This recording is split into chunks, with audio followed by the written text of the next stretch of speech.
Et en fait, à mesure qu'on développe des formats, on se crée, sans en avoir forcément conscience, des sortes de verrous créatifs mentaux, des manières de faire en fait qui deviennent une zone de confort dont on a du mal à s'échapper parce qu'on n'en a pas conscience tout de suite et on se rend compte au bout d'un moment qu'on est en train de pointer comme à l'usine. Et en fait, c'est surtout des questions en termes de forme. Toutes les vidéos en termes de fond, en termes de ce que j'y dis, c'est des choses que j'avais envie de vous dire à tel ou tel moment. Donc ça, j'assume complètement et voilà, il n'y a aucun souci là-dessus. C'était la manière en fait d'aborder ces formats et ce que ça dit créativement. Vous avez vu par exemple au cours de l'année, j'ai essayé de faire évoluer les après-séances. J'en ai moins fait sur la deuxième partie de l'année parce que je m'étais rendu compte qu'en gros, je faisais, on va dire, un faux en moyenne tous les 3 mois et qu'entre, je faisais juste plein d'après-séances. Et ça me convenait plus, j'avais plus juste envie de recréer ce schéma. J'avais envie d'aérer, de faire des choses différentes, renouer aussi avec ce qui était la chaîne à la base, à savoir parler de cinéma de genre et des choses qui sont pas forcément dans l'actualité. C'est aussi pour ça que j'ai lancé les... Bon Seb, réveille-toi, la séance commence. Ah, la critique du 7e art. Je vais vous en parler tout de suite dans ma nouvelle émission. Alors, on va parler de la chaîne Le Fossoyeur de films. Il a créé sa chaîne en septembre 2012, plus de 500 000 abonnés, tout va bien pour lui. Alors, c'est une chaîne, comme son nom l'indique, de critique de films. C'est un sujet fort intéressant, les débats sont sans fin. J'ai regardé sa chaîne quelque temps, à peu près 1 heure, je me suis intéressé au personnage forcément. Et tout de suite, il y a des choses qui sont sorties tout de suite comme ça, en regardant ce personnage évoluer dans ses vidéos, sa façon de s'exprimer. On sent l'être torturé, on sent quelqu'un de très intelligent, de très pertinent. Il a pour moi un regard trop intellectuel sur les films, pour moi trop technique, trop pertinent. On sent l'être torturé qui s'identifie quelque part à des films torturés aussi, comme des Tarantino, des Burton. Et c'est vraiment ce côté, comment vous dire, il essaye de s'exorciser à travers ses critiques, j'ai l'impression.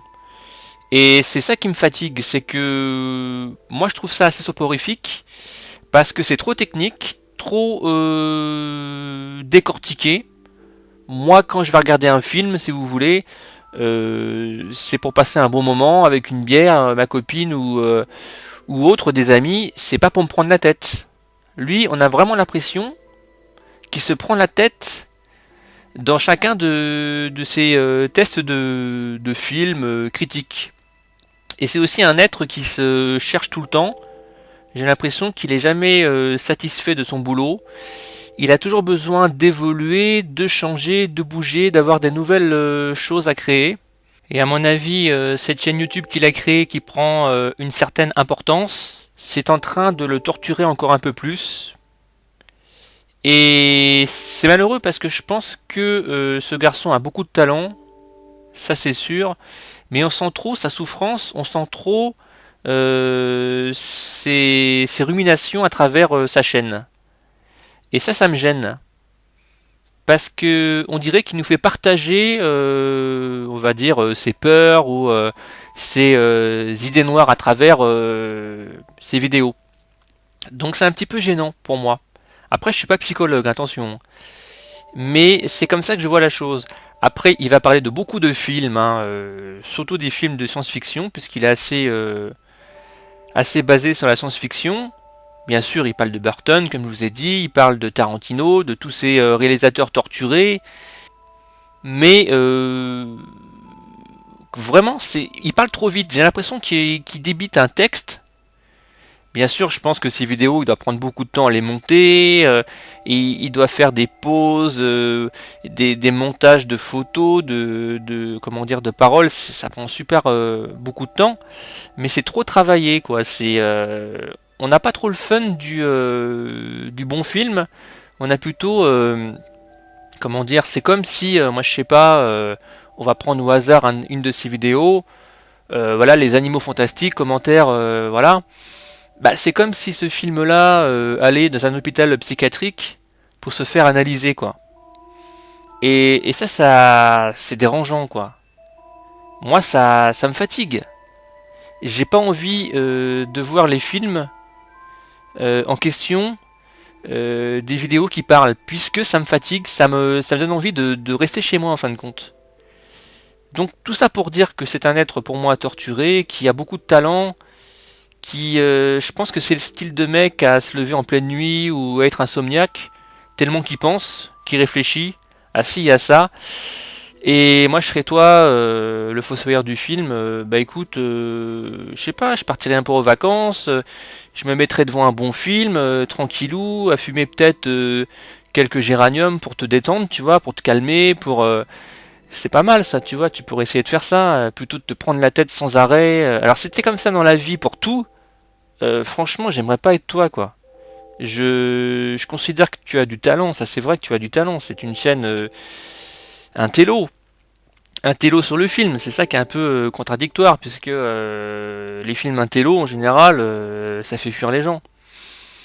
C'est dans les salles obscures, y a pas grand monde, et ça peut toucher forcément, évidemment, les bobos bien pensants, tu vois, les trucs comme ça, qui aiment bien comprendre la psychologie des films et tout, mais bon, les films d'action, les films de grand public, je pense que ça touche moins ton domaine. Toi, t'es plus dans les films torturés, mais ça reste une bonne chaîne. Pour ceux qui ont de la patience, pour ceux qui aiment le cinéma intellectuel, intello, et décortiqué par un gars qui est déjà aussi perturbé, je pense que c'est une bonne chaîne. Moi personnellement, on va dire que dans les films, je suis un peu con, je suis un peu divertissement quoi. Voilà, pour moi un film c'est ça. Si je passe un bon moment, faut pas que ça dure trop longtemps, faut pas que ça me prenne la tête, et ça passe. Que lui, le fossoyeur du film, c'est un peu le contraire de moi. Donc c'est une chaîne que je recommanderais pour les intellos, bobos, ou ceux qui sont très pertinents. Ceux qui veulent passer des bons moments, de l'action, du fun, ne regardez pas cette chaîne parce qu'elle va vous faire mal à la tête, et elle va vous faire voir le cinéma autrement.